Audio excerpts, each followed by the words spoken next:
চলো ধার করে খেতে হবে, দেরি করে লাভ নেই। তাই কালকে দুপুরের ভাত বেঁচে যাওয়া অল্পটুকু নিয়ে বসে পড়েছি খেতে। এখানে ভাত নিয়ে এই দেখো কী কী নিয়েছি তোমাদের দেখাই। এখানে ভাত নিয়েছি, পেঁয়াজ নিয়েছি, একটু অল্প করে সর্ষের তেল ছড়িয়ে দিয়েছি, এক বাটি মুড়ি নিয়েছি, ভাতটা অল্প তো তাই একটু মুড়ি নিয়ে নিয়েছি। আর এখানে কী কী নিয়েছি এই দেখো, পেঁয়াজ দিয়ে ঠাসা একটা ডিম ভেজে নিয়েছি। আর এখানে নিয়েছি আলু ভাজা, একটা বেগুন ভাজা। আর এইখানে পুঁটি মাছের সাইজগুলো দেখছো কি দারুণ, পুঁটি মাছ ভেজে নিয়েছি, বেশি না 5টা। আর এখানে লবণ নিয়ে নিয়েছি। আর যেটা না হলে পান্তা খাওয়াই যাবে না, পেঁয়াজকে কুচিয়ে নিয়ে লঙ্কা দিয়ে মাখিয়ে নিয়েছি। আর এখানে হচ্ছে লঙ্কা ভাজা।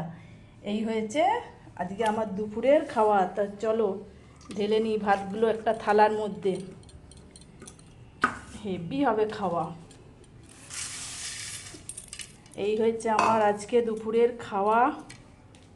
কেমন হয়েছে তোমরা একটু জানাবে।